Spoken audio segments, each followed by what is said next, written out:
Sa Mark 6:30-33, makikita po natin ang pagsimula at pagwawakas ng isang magandang kabanata na tumuloy sa isang mas maganda pa. Mark 6:30-33, the apostles gathered around Jesus and reported to him all that they had done and taught. Then, because so many people were coming and going that they did not even have a chance to eat, he said to them, "Come with me by yourselves to a quiet place and get some rest." So they went away by themselves in a boat to a solitary place. But many who saw them leaving recognized them and ran on foot from all the towns and got there ahead of them. Salamat po Diyos sa inyong mga salita na maaari naming basahin, gunitain, balik-balikan, pag-aralan, at hanguan ng mga leksyon sa buhay. Salamat sapagkat kayo patuloy na nagtuturo sa amin at patuloy nyo kami tinutuwid, pinalalakas, pinagagaling. Patawarin niyo po kami sa aming mga kasalanan, sa aming mga pagkukulang sa inyo. Punan niyo po kami ng inyong biyaya. Paging dapatin niyong lumapit sa inyong harapan dahil sa inyong pagpapatawad at paglilinis at mga humingi ng pagpapala sa inyo. Pagpalain niyo po kami, Panginoon, ng karunungan. Karunungan nagpapalaya mula sa kadiliman, sa kamangmangan at sa panghihina. Karunungan na nagtutuwid, nagpapalakas, nagpapagaling. Kayo po ang siyang mangusap. Bigyan niyo kami ng kapangyarihang maunawa ang hiwaga na iyong salita. Heal us, empower us, protect us from the evil one. Father, we ask you to be our speaker. Lead us. We want to behold your glory. We bring to our offerings, our thanksgiving, our songs, our dances, our music. May you give us, Father, your spiritual food that you want to give us today. Lead us in the name of Jesus, your Son. Amen. Isang kabanata na ang mga tao ay nagkakagulo, hindi magkamayaw, at napakaraming umuubos ng pansin at lakas ng mga alagad ng Panginoon. Kaya sila ay niyaya ng Panginoon na manahimik sa isang lugar, sila-sila lang, walang ibang tao, para makapagpahinga. Pero naramdaman ng mga tao na sila ay nagsakayan sa bangka, kaya ang mga tao ay nagtakbuhan sa gilid at sa pangpang ng lawa, at pagdating nila sa kabilang ibayo, nandun na rin yung mga tao waiting to be taught. The people really wanted the teachings of Jesus. They really needed the healing, the empowerment, the love, the acceptance. At dito alam natin, ang naganap, tumagal ng tagal ng turuan, ang mga tao ay nagmadali lang pumunta doon, wala mga baon, kaya nung oras ng kainan, wala naman silang baon. At ang Panginoon ay naghimala sa konting tinapay at isda na baon ng isang bata na kanyang binasbasan, pinarami, napakain ang 5,000 lalaki, kasama pa at hindi nabilang ang mga babae at bata. At yun yung background ng nais nating lalong pag-aralan ngayon. Mark 6:45-46. Immediately, Jesus made his disciples get into the boat and go on ahead of him to Bethsaida, while he dismissed the crowd. After leaving them, he went up on a mountainside to pray. So kung paano sila ay namangka patungo dun sa kanilang kinalalagyan, ang Panginoon naman ay nag-utos sa kanyang mga disciples na sumakay uli sa bangka at tumawid patungo na naman doon sa kabilang gilid ng lawa. Siya naman ay naiwan kasama ang pulutong ng mga tao at matapos ang patuloy na kanyang pagminister sa kanila ay isa-isa na nilang pinauwi. Matapos yon na natiling mag-isa ang Panginoon at sa may gilid ng isang burol, siya ay nanalangin. Mark 6:47-50. When evening came, the boat was in the middle of the lake and he was alone on land. He saw the disciples straining at the oars because the wind was against them. About the 4th watch of the night, he went out to them, walking on the lake. He was about to pass them by, but when they saw him walking on the lake, they thought he was a ghost. They cried out because they all saw him and were terrified. So, naiwan ang Panginoong mag-isa, gumabi na, nananalangin pa siya, habang yun namang mga disciples ay sobrang naghihirap na manatiling nakalutang sa tubig, sa lakas ng hangin, nakalaban ng direksyon na pinupuntahan nila. Baligtad yung hangin, kung saan sila patungo, kalaban nila yung hangin. Between Jesus and the disciples was half of the lake. Dahil sinabi sa atin sa scripture, nasa kalagitnaan na ng tinatawag na Sea of Galilee, which is actually a lake, yung bangka. Jesus was on solid ground, praying, peaceful. A picture of serenity. Meanwhile, sa kabila naman ng lugar na ito, the disciples were in the darkness. They were in the middle of the lake. rowing against the wind, struggling hard. Napaka-cinematic. Isang Jesus na tahimik na nanalangin at pagkatapos yung kanyang mga disipulo striving to stay alive. But the Bible tells us that Jesus could see them despite the darkness and the distance. Bagamat malayo, madilim, kita ng Panginoon ang nangyayari sa kanyang mga alagad na hirap, na sumasagwan, gumagaod, sapagkat hindi nila pwedeng pakinabangan yung layag dahil kontra sa direksyon ng hangin ang kanilang direksyon, ang pinupuntahan nilang lugar. Then much later, as if the terror was not enough, Jesus walked on water toward them and was about to pass the boat. Hindi na nga maintindihan ng mga disciples yung nangyari yung pagpapakain sa 5,000 lalaki plus women and children na pinagmulan ay 2 isda at 5 maliliit na tinapay. Hindi pa nila yun naiintindihan, napasabak na sila sa isang bagyo na sinisikap nila na manatiling buhay at nakalutang yung bangka nila. Tapos biglang merong naglalakad sa tubig na hindi naman nila kilala kung sino. The disciples, tired and scared, even got more terrified that they started screaming. Mga malalaking lalaki, mga manging isda, matitipuno, hindi na napigil ang mga sarili at nagsigawan na sa takot dahil talaga namang sabay-sabay ang hindi nila maintindihan. At anyo, nalalampas pa sa kanila itong naglalakad na ito sa tubig. Humahangin, humahampas ang tubig sa kanila, malakas ang alon, tapos may maglalakad pa sa tubig. Mark 6:50-51. Immediately he spoke to them and said, "Take courage, it is I. Don't be afraid." Then he climbed into the boat with them, and the wind died down. But at the same time he said, "Don't worry, I am Jesus. Don't be afraid." So Jesus assured them. Nagpakilala siya dahil napagkakamalan na siyang isang multo. And Jesus introduced himself, told them not to be afraid, and then joined them in the boat in that order. Pagtapak ng Panginoon sa bangka na sinisiklot-siklot at hinahampas-hampas ng alon, biglang tumahimik ang bagyo. The wind died down. Himala na naman ito. Hindi mo pa naiintindihan yung kanina, may bago na naman. Biglang tumigil ang pag-ihip ng malakas na hangin, pumayapa ang tubig na wala ang malalaking alon. Mark 6:51-52, they were completely amazed, for they had not understood about the loaves. Their hearts were hardened. Sabi ng contemporary English version, the disciples were completely confused. Their minds were closed, and they could not understand the true meaning of the loaves of bread. So the disciples, to repeat, were completely confused. Litong-lito sila, their minds were completely closed. Hindi nila maunawa. They couldn't understand how the miracle happened involving the loaves of bread. There was one mystery, and to the human point of view, one terror after the other. What major lessons can we glean from this powerful story? First of all, that Jesus sends His people on boats to row to cross bodies of water. Minsan kasama siya agad, kasabay, minsan pinapauna, minsan pinapasunod. Pero ang Panginoon, ang kanyang mga alagad, pinapupunta niya mula sa ganitong lugar patungo sa ganoong lugar. Madalas, kailangan silang magsikap, magsagwan, gumaod, magtrabaho. And in these travels that the Lord sends His people, the sailing could get rough. The going could get tough, the mission could be difficult, even questionable, and scary. Kung papaano ang mga disipulo ay pinasakay ng Panginoon sa bangka, matapos na sumunod sa Kanya, bagyo ang inabot at hirap at takot, nangyayari rin sa atin yun ngayon. May mga ipinapagawa sa atin ng Panginoon, may mga pinapapuntahan, mayroong mga misyong ibinibigay sa atin, mga papel na pinapagampanan na hindi laging madali. Minsan akala mo lulubog ka na, akala mo pinabayaan ka na. Life itself could be a struggle.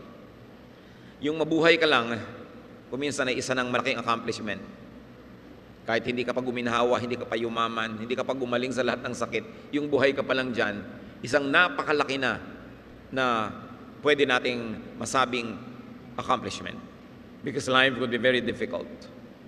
And even if it is Jesus you're obeying, if it is a travel that Jesus tells you to do, a mission that the Lord commissions you to do, A command that God tells you to do and obey, hindi ko mo sumusunod ka, dumadali ang buhay. Hindi ko mo ginagawa mo ang dapat, marapat at inutos, dapat mo nang asahan na magiging maluwag, masagana, tahimik, payapa, madali. And when these times come in our lives, Jesus might seem wrong. He might seem distant and unaware. Dumarating ba sa mga buhay natin yung minsan tinatanong mo ang Diyos, parang mali yata. Mali yata ang Diyos. Bakit isang buong pamilya ko minsan lumubog yung bangka? Ang dami sa kanila, namatay sabay-sabay. Parang mali yata. Bakit kuminsan, sunod-sunod na namamatay ang magkakamag-anak? Buwan lamang ang mga pagitan. Parang mali. Mayroong mga itinatama ang buhay nila, napapahamak pa sa paggawa ng tama. Mayroong siya ang walang kasalanan, siya ang nakukulong. Mayroong sa pagsunod sa Panginoon, yung negosyo, hindi nagtagumpay. Kuminsan, tama na nga yung ginagawa mo, mas gumuunlad pa yung buhay ng gumagawa ng mali. At kuminsan, naisip natin, alam ba ng Diyos na nangyayari sa buhay ko? Pinapunta-punta niya ako dito para mamangka, para magbiyahe, pagkatapos bagyo lang pala ang susuungin ko. God might seem insensitive at times. But the Bible was very clear in this story. While the disciples were struggling to keep afloat, Jesus sees them. Kita. And what is more important than seeing, Jesus prays. Pag pinagsama mo yung dalawang yun, mga kapatid, kahit ano pang lagay mo sa buhay, feel secure. Iniisip mo, lulubog ka, lakas ng alon, ang lakas ng hangin, nagsisikap ka, sagwan ka ng sagwan, but Jesus sees. And more than seeing, Jesus prays. Mark 6:46 was clear. After leaving them, he went up on a mountainside to pray. Jesus helps us best when he prays. Para rin tayo, mga kapatid, we help others best by praying for them. But although praying is a very, very important and powerful way to help, we should never forget the next best thing, practical help. Pero prayer by itself is a very powerful help. Mark 6:48, he saw the disciples straining at the oars because the wind was against them. Kahit anong pagsagwan ng ginagawa mo ngayon, kahit anong pagsisikap, kahit anong hirap, kahit anong pagpupunyagi mo na mabuhay, manatiling buhay, huwag maigupo ng karamdaman, ng mga problema, ng mga sakit, Jesus sees you. Yun palang, salamat na. Wala naman tayong lihim sa Diyos. Wala tayong pwedeng puntahan na hindi niya tayo nakikita. Wala tayong pwedeng lusungin, akyatin, liparin na wala doon ang pag-ibig ng Diyos. Jesus sees. And more than that, Jesus prays. Kung iisipin mo, bakit hindi na lang niya biglang iligtas ang kanyang mga disciples? Pero iba ang timing ng Panginoon sa timing natin. Jesus was praying at ang tagal niyang nanalangin. Anong malay natin kung ipinanalangin niya bawat isa doon sa 5,000 lalaki plus the women and the children na kanina lang ay pinakain niya. Sapagkat kung pinakain niya ng physical na pagkain, lalo namang mamahalin ng Panginoon yung spiritual na ikabubuti ng tao. Anong malay ng mga disciples na maaring sa panahon na yun, nagtatampo na kay Jesus, nagdududa, na isa-isa pala silang ipinapanalangin. We are most powerful when we are down on our knees praying. Kuminsan ginagawa kasi natin yung prayer na last resort. Wala nang pwedeng magawa, kaya manalangin na lang. Nagmumukha tuloy na ang panalangin, isang pamasak butas lang. Pero ang totoo, dapat bago mo subukan ng ano paman, manalangin agad, manalangin muna. Yun ang inuuna. At yun ang inuna ng Panginoon. Sa biglang tingin, nanganganib ang buhay ng kanyang mga disciples, ang inuna ng Panginoon, manalangin. And he could be praying for what they experienced, what they are experiencing, and what they would still experience. Bring it closer to home, brothers and sisters. Jesus knows our situation. Jesus knows our struggles. He sees us rowing hard. And sometimes when we are hardly rowing at all, He also sees us. Nakikita ng Panginoon kung nagsisikap tayo, kita rin niya kung tayo nagpapabaya. Alam niya ang ating ginagawa. Walang pagsisikap ang nasasayang dahil alam niya ng Diyos. Kaya lang kung minsan ang ending ng bawat kwento hindi pare-pareho. Pero alam natin na ang ending ng lahat ng tao haharap sa Diyos. Kaya alam natin na kayang ipaliwanag ng Diyos ang kanyang mga ginagawa. Kahit sa sumandali at sa pansandaling panahon, hindi natin nauunawa. And what's important, as we already said, is that Jesus prays. That is great ministry. Romans 8:34, Christ Jesus is at the right hand of God and is also interceding for us. Gusto niyo ng intercessor? Sino ang nasa kanang kamay ng Ama sa langit? Si Jesus. Gusto niyo, Jesus pray for us. Jesus pray for me. Ask Jesus to pray for you because He is the intercessor at the right hand of the Father. In Israel, when you sit at the right hand of the king, you exercise the powers of the king. At kahit sa ating mga social arrangements, sa dinner, yung host, yung pinaka-importante niyang guest, nasa kanyang kanan. And Jesus sits at the right hand of God. Ano sabi ng Bible? Interceding for us. Laging nakikiusap sa Diyos Ama para sa ating kapakanan. So do not be confused in your prayers, my brothers and sisters. God the Son is not God the Father. Jesus is not the Father.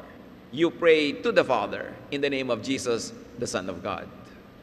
Because even Jesus, when He taught His disciples, taught them how to pray, Our Father, who art in heaven. So prayer is addressed to the Father in the name of the Son. Huwag kayong malilito sa role ng God the Father, ng God the Son, ng God the Holy Spirit. Pray to the Father. Hebrews 7:25, therefore He is able to save completely those who come to God through Him, because He always lives to intercede for them. Lahat daw ay nakararating sa Ama sa pamamagitan ng anak, sapagkat lagi na sa tuwina, walang humpay, walang tigil, siya'y namamagitan sa tao at sa Diyos Ama sa langit. Even now, Jesus is praying for you and for me. Salamat sapagkat sa Diyos, kaya niyang gawin yun, na ipanalangin tayo isa-isa, bagamat sabay-sabay. Hindi natin kayang gawin yun kasi tao tayo. Pero kayang gawin ni Jesus.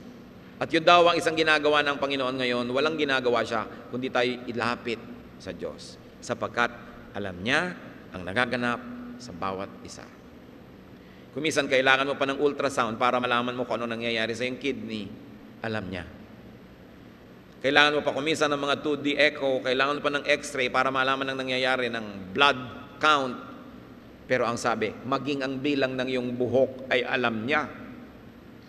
Kung ilan ang tumubo kahapon, ilan ang nalaglag kanina, updated ang count niya. Kahit kailan, mga kapatid, huwag niyong iisipin na nalilimot tayo ng Diyos. He knows. At kung hirap na hirap ka man ka sa sagwan na parang walang mangyari, hindi yun totoo. Hindi yun totoo. Hintayin mo ang kanyang deliverance. So, ang title ng ating pag-aaral, Just Keep Rowing. Because Jesus knows. Sa wakas, ayan na yung title. Just keep rowing. Huwag kang tumigil ng kasasagwan. Kung namimisikleta ka, huwag kang tumigil ng kapipedal. Kung ikay naglalakad, huwag kang tumigil ng kahahakbang. Kung ikay lumalangoy, huwag kang tumigil ng kakakampay dyan. Life is like crossing a lake. Sometimes it is easy and calm. Sometimes it is difficult and troubled. But in all those times, Jesus knows. Just never give up. Keep rowing. Kayod ka ng kayod dyan. Lakad. Huwag susuko. Huwag bibigay. At kung parang bibigay ka na, survive from one row to the next. Katulad ng mga survivors sa mga lumubog na barko, minsan ay lumubog na aeroplanong miraculously, nakasurvive siya sa tubig, langoy, kapit sa maliliit na bagay, dugtong. Hindi pala alam ng mga ibang survivors, 3, 5, 7 araw na sila doon nalulutang-lutang hanggang sila ay nasagip. Pero kung siguro, iniisip mo, naku, 7 araw bago ako masagip, hindi ko kayang langoyin yon. Hindi ko kayang lumutang ng 7 araw, walang pagkain, walang tubig, so lulubog na lang ako, yun ang madaling gawin. Hindi na ako magsisikap, wala din naman mangyayari. Pero dahil umaasa ka, isang langoy, susundan mo ng kasunod na langoy, isang sipa, konting pahinga, lutang, hindi mo alam, mga araw na pala ang binilang at nasagip ka. Ganyan ang kasaysayan ng mga nasagip. Yung mga kasaysayan ng mga gumaling sa mga malalalang mga sakit, akala mo ikamamatay mo na. Pero inom ng gamot, exercise, inom ng mga herbs, kain, hindi mo malulun-lulun, nilulunok mo, pag pinagdugtong-dugtong, aba, nabuhay ka na pala, humaba. Ganon din ang mga pagtitiis. Pagtitiis mo kumisan sa asawa mo, minuminuto, araw-araw, talagang nagpapasensya ka, nagtitiis ka, hanggang biglang dinapuan siya na Espiritu ng Diyos, nagkaroon ng kaliwanagan, nagbago. Pero sana, i-give up mo na 3 months ago. Hindi mo alam, isang araw na lang pala, magbabago na eh. At meron mga ganoon, kung kailan, hayon na lang yung darating na pagliligtas, doon pa sumuko. Kaya ang sinasabi natin, survive from one row to the next. From one night to the next morning. And from one morning to the next night, dahil sa tulong ng Diyos, makakaraos ang kanyang mga anak. Hindi dapat nawawala ng pag-asa. Hindi dapat sumusuko. Huwag titigil sa paggawa ng tama, ng mabuti, at ng dapat. Galatians 6:9, let us not become weary in doing good, for at the proper time we will reap a harvest, if we do not give up. Huwag daw sasawa, huwag susuko, huwag titigil sa paggawa ng mainam. Don't be a quitter. Sa tamang panahon, aani ka ng iyong mga itinanim. Kung minsan, sinasabi mo, bakit naman yung kilala ko, nakamatayan na yung hirap niya, hindi pa rin nagbago yung asawa, nakamatayan na rin yung ganyan-ganyan. Pero alam niyo ba na yung kamatayan ay hindi wakas? Yun nga ang simula ng isa na namang bago, at kung nasa Panginoon kay higit lalong mainam na buhay. Kaya nga kumisan, pasalamat ka at namatay ka na dahil namatapos na yung hirap mo. Nagsimula na yung ginhawa. Yan namang kalungkutan ng kamatayan eh. Iniisip mo lang dapat yan kung wala sa iyo ang Panginoon. Pero dahil tayo likha ng Diyos, mahal natin ang buhay, siyempre ayaw nating mamatay kahit pa nga may sakit tayo. Konting-konti lang naman yung gustong-gusto na nila at handang-handa na sila kahit ka pa nga espiritual. Pero ang mahalaga, don't quit. Meron kayong mga anak na akala nyo wala ng pag-asa, patuloy na gawan nyo ng mabuti. Don't quit. Ganon din ang inyong magulang o asawa, kapatid. Don't quit. Sapagkat ang paggawa ng mabuti, laging may bunga yan. Nakikita mo man o hindi. Hebrews 10:23, let us hold unswervingly to the hope we profess, for he who promised is faithful. Laging umasa. Huwag na huwag yung babayagan si Satanas na dayain kayo na mawalan kayo ng pag-asa. Alam niyo yung mga nagpapakamantay yung nawawalan ng pag-asa. Wala nang pinangahawakan, wala nang inaasam, wala nang hinihintay.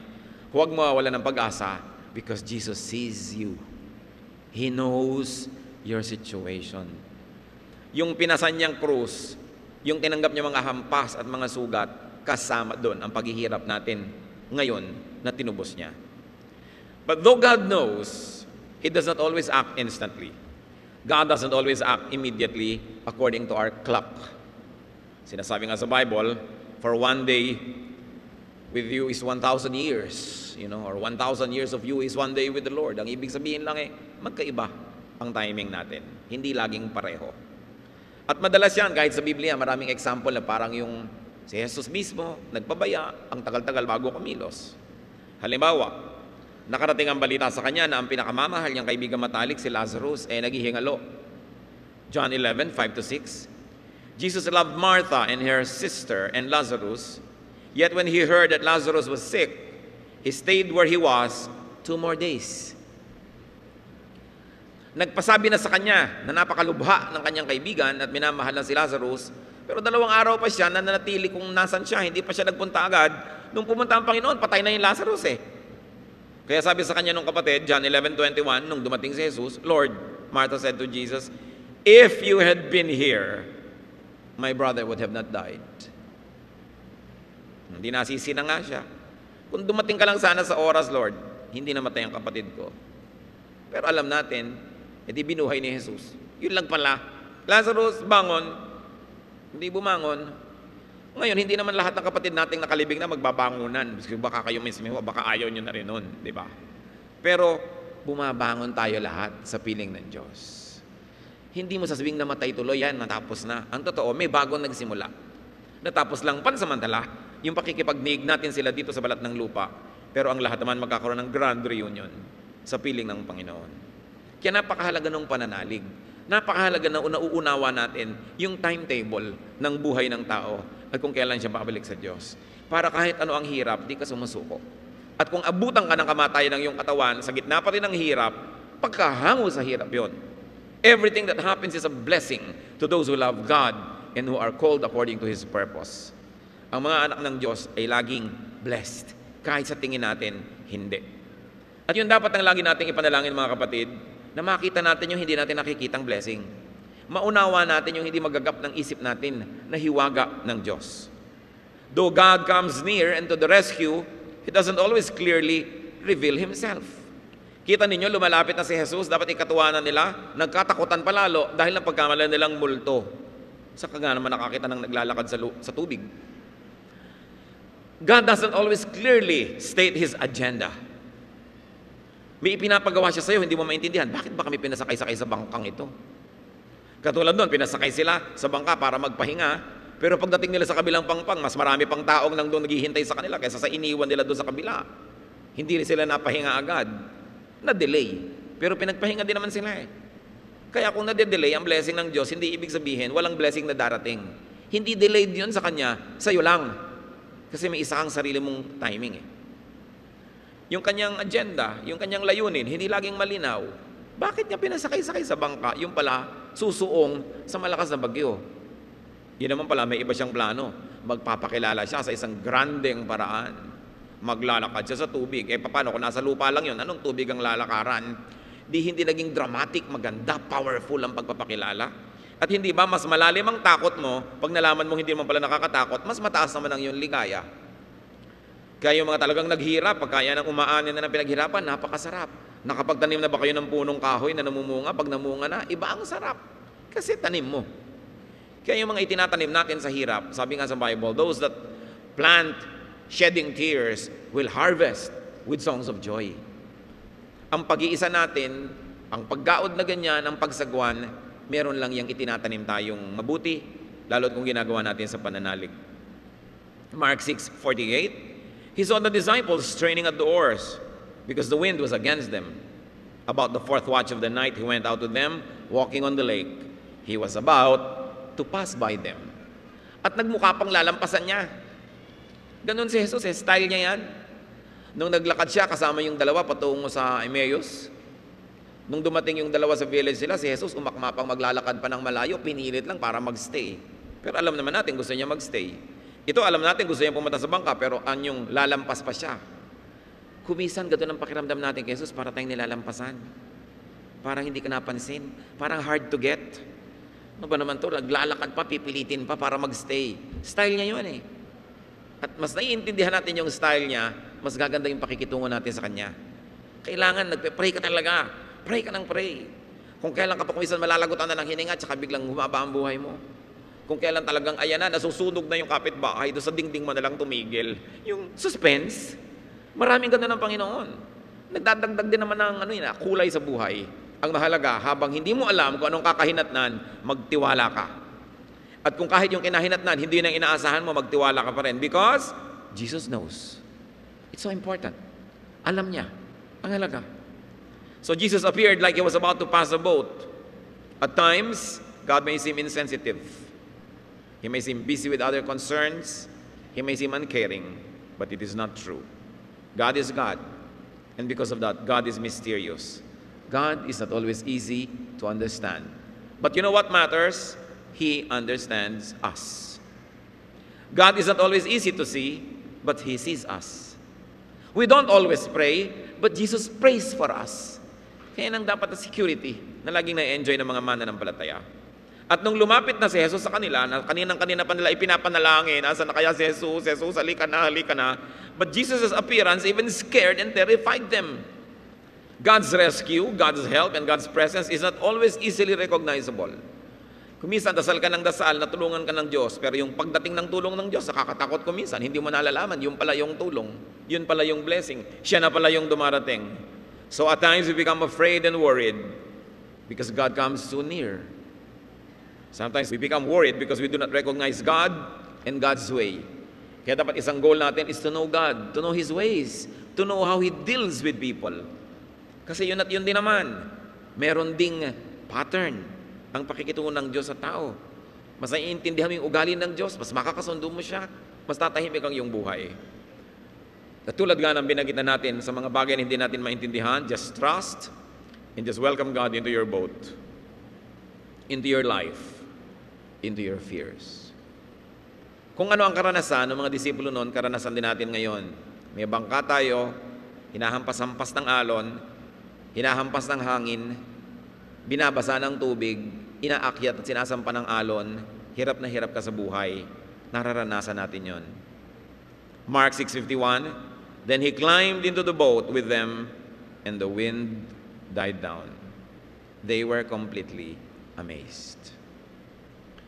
Gusto ninyong matigil ang paghampas ng alon sa inyong buhay, pumayapa ang tubig, matahimik ang buhay, welcome Jesus into your boat, into your home.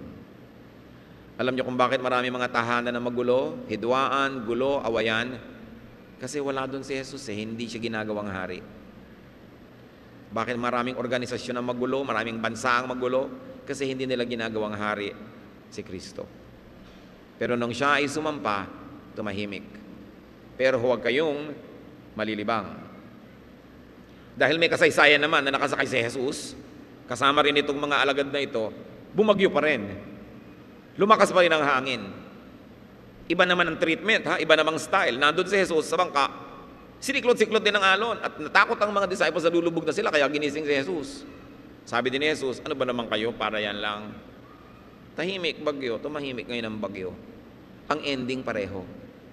So kung nasa bangka mo ikaw, basta kasama mo si Jesus, magulo man o tahimik yung tubig, mahirap man o madali ang biyahe, basta kasama mo si Jesus, relax ka lang. Kasi alam niya. Hindi laging naiintindihan, hindi laging pare-pareho.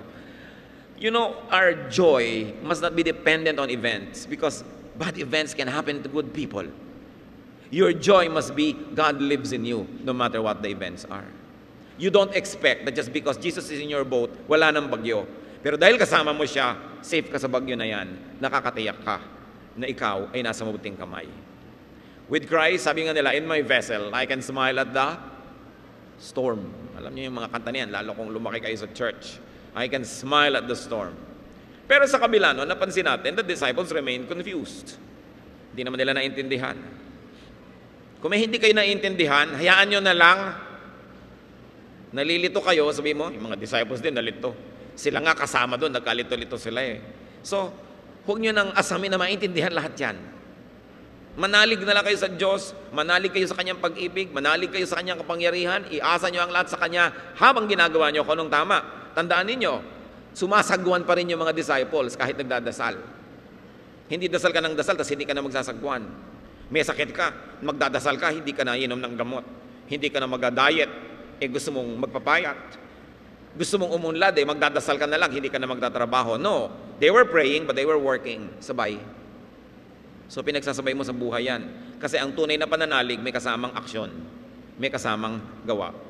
Naintindihan man nila o hindi, it's important because they welcomed Jesus nonetheless.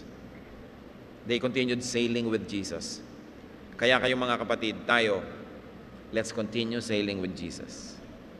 No matter what your understanding or misunderstanding or lack of understanding, no matter what the situation in your life, magulo, tahimik, go on.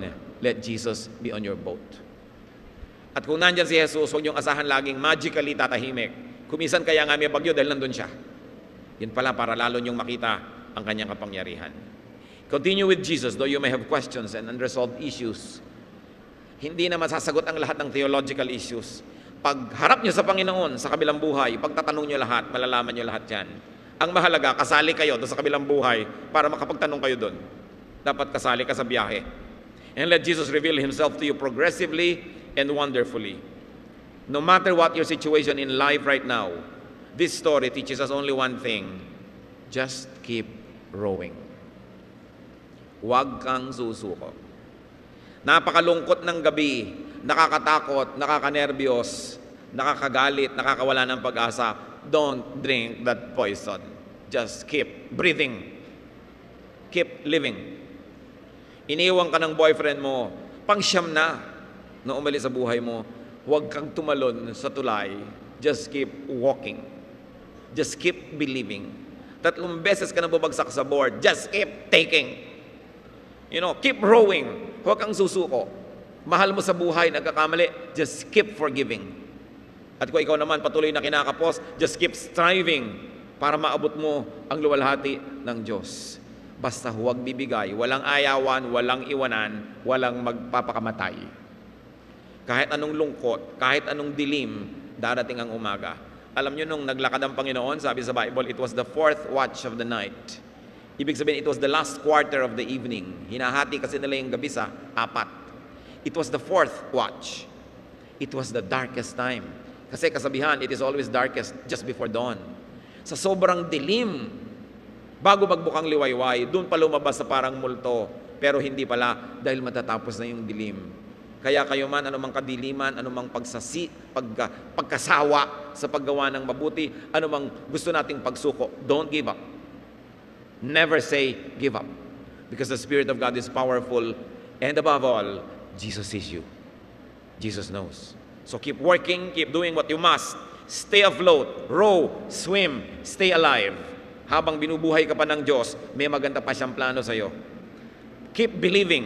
Kahit 3 na ang bumigo sa iyo, keep believing in people. Dahil baka yung ika-4, yun na. O ika-7 pa, o ika-9 pa, just keep believing. Hoping, loving. Keep trying to live the way life must be lived. Because every day of life is a gift from God. We must never even think of ending it. We must even think of ending beautiful relationships dahil lang nadadala tayo. Hindi mo alam, yung palang pagbabago, ayan na, just around the corner. Mahal tayo ng Diyos, ano man ating kalagayan. Tama namin sa langit. Turuan niyo po kami na huwag manghinawa, huwag sumuko sa paggawa ng tama, sa paggawa ng mabuti. Especially, Lord, when it comes to our survival, the survival of our relationships, the survival of our work, the survival of our productivity, even our physical survival. Turo mo sa amin, Lord, one day at a time, one step at a time, just do the right thing. At pagtagal ng panahon, makikita namin, lilingunin namin, ang tagal na pala, na kahit one step at a time, marami na at malayo na amin narating dahil sa tulong nyo. Buhayan nyo ang pag-asa ng iyong mga anak. Sa kapatiran ngayon, sa aming kapaligiran, kung meron man dito, Panginoon, na nawawala ng pag-asa, nawawala ng lakas ng loob, pinanghihinaan, nais ng sumuko sa anumang bahagi ng buhay niya, buhayin mo ang aming pananalig sa inyo. Papagningasin mo sa aming dibdib ang init na iyong pagmamahal, Panginoon. At sumakay ka sa aming bangka. At kung alam namin, Panginoon, nakasakay ka doon, tumigil man o hindi ang alon, payapa man o magulo ang tubig, tatahimik ang aming loob. Hindi dahil sa gulo na nasa labas, kundi dahil sa tahimik ng puso namin dahil nandun kayo. Payapain nyo kami kahit magulo ang aming kalagayan sa labas. Patahimikin nyo ang aming espiritu, papagpahingahin nyo ang aming damdamin kahit maraming problema sa labas, maraming gulo. Pag humiga kami, Panginoon, patulugin nyo kami kahit maraming dapat pagkapuyatan at paglamayan at pag-isipan, papahingahin nyo po kami. Pag kumakain kami, Panginoon, mahalin man o hindi, masarap man o hindi ang kinakain namin, bigyan niyo po kami ng gana para pakinabangan namin ng lubos ang inyong binibigay. At sa trabaho namin, masaya man kami o hindi, turuan mo kaming magpasalamat. At nang sa ganon, nagkakaroon kami na ikabubuhay. Panginoon, palawakin mo pa, pahabain mo ang pag-unawa namin para makita namin ang ganda ng buhay kahit may bagyo, kahit may hirap. Manalangin tayo ng matahimik, mga kapatid. Humingi kayo sa Diyos ng personal na pagpapala, pagtutuwid, pagpapaliwanag mula sa ating mga pinag-aralan.